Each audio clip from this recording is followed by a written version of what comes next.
ગઈકાલે રાજકોટ શહેર એસઓજીની ટીમ પેટ્રોલિંગમાં હતી.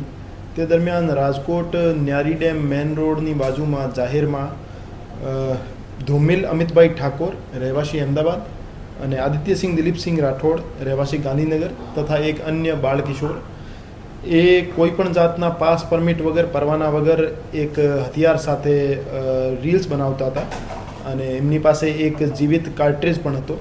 તો એ બાબતે રાજકોટ શહેર એસઓજી દ્વારા ડીસીબી પોલીસ સ્ટેશનમાં આ ત્રણેય આરોપીઓ વિરુદ્ધ એક ગુનો દાખલ કરાવવામાં આવેલ છે. એ ગુનો આર્મ્સ એક્ટની કલમ 25(1)(b)(a) 29 અને જીપી એક્ટની કલમ 135 અને બીએનએસની કલમ 223 મુજબ દાખલ કરવામાં આવેલ છે. આ જે આરોપીઓ છે એમાંથી બે જે આરોપીઓ છે એ મેજર છે, એના વિરુદ્ધ અમે એફઆઈઆર નામજોગ દાખલ કરી છે અને એક કાયદાના સંઘર્ષમાં આવેલ બાળકિશોર છે એમની વિરુદ્ધ જે એક્ટ છે એ મુજબ કાર્યવાહી કરવામાં આવશે. આ જે આરોપી ધ્રુમિલ અમિતભાઈ ઠાકોર છે એ બીકોમ સેકન્ડ યરનો સ્ટુડન્ટ છે અને 20 વર્ષની એની એજ છે.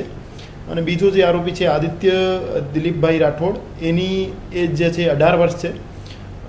એ ધોરણ 12માં ભણે છે અને 3-4 વખતથી ધોરણ 12માં જ છે ફેલ થવાના કારણે. એના વિરુદ્ધ 4 ગુના દાખલ થયેલા છે ઓનલાઈન ડેટાબેઝ પ્રમાણે, જેમાં એક ફેટલનો, એક કલ્પેબલ હોમિસાઇડ નોટ અમાઉન્ટિંગ ટુ મર્ડરનો, એક અટેમ્પ ટુ મર્ડરનો અને એક મારામારી વિથ રાયોટિંગનો ગુનો દાખલ થયેલો છે. એ અમદાવાદમાં ગુનાહિત ઇતિહાસ ધરાવતા કિશોરભાઈ લંગડાના પૌત્ર છે. અને એ જે આરોપીઓ છે એમની પાસેથી એક ફોર્ડ મસ્ટેંગ કાર પણ બરામદ કરવામાં આવેલ છે, જે આદિત્ય દિલીપભાઈ રાઠોડના મધરના નામે રજિસ્ટર્ડ છે.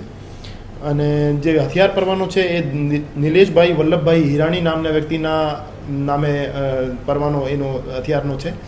અને એ પરવાના ધારક અને જે કાયદાના સંઘર્ષમાં આવેલ બાળકિશોર છે એમના પારિવારિક સંબંધો હોવાના કારણે પરવાના ધારક દ્વારા બાળકિશોરને હથિયાર આપવામાં આવેલ હતો અને આ હથિયારના સાથે રીલ્સ બનાવતા હતા.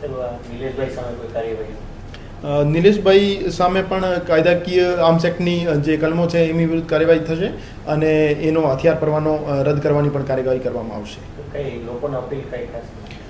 હું તમામ હથિયાર પરવાના ધારક જે વ્યક્તિઓ છે એને અપીલ કરવા માગું છું કે એ પોતાનો હથિયાર સાચવીને રાખે, એમની પાસે જ રાખે. એ કોઈ પણ એવા વ્યક્તિ જે ગેરજિમ્મેદારાના હરકતો કરે છે એને કોઈ પણ પરિસ્થિતિમાં હથિયાર પોતાનો અથવા એનો પરવાનો ટ્રાન્સફર ના કરે, હેન્ડઓવર ના કરે.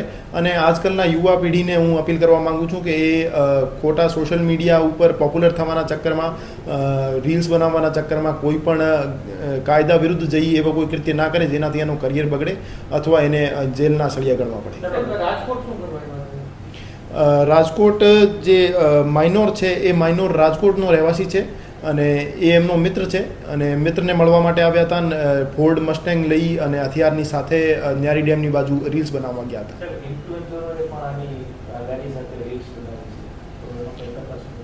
હા, તપાસ દરમિયાન અમે જે ગાડીની રીલ્સ છે એમાં કોઈ એમવી એક્ટની જોગવાઈઓનો અથવા અન્ય કોઈ કાયદાકીય જોગવાઈનો ભંગ થતો હશે તો એની પણ અમે તપાસ હાથ ધરીશું અને કાર્યવાહી કરીશું.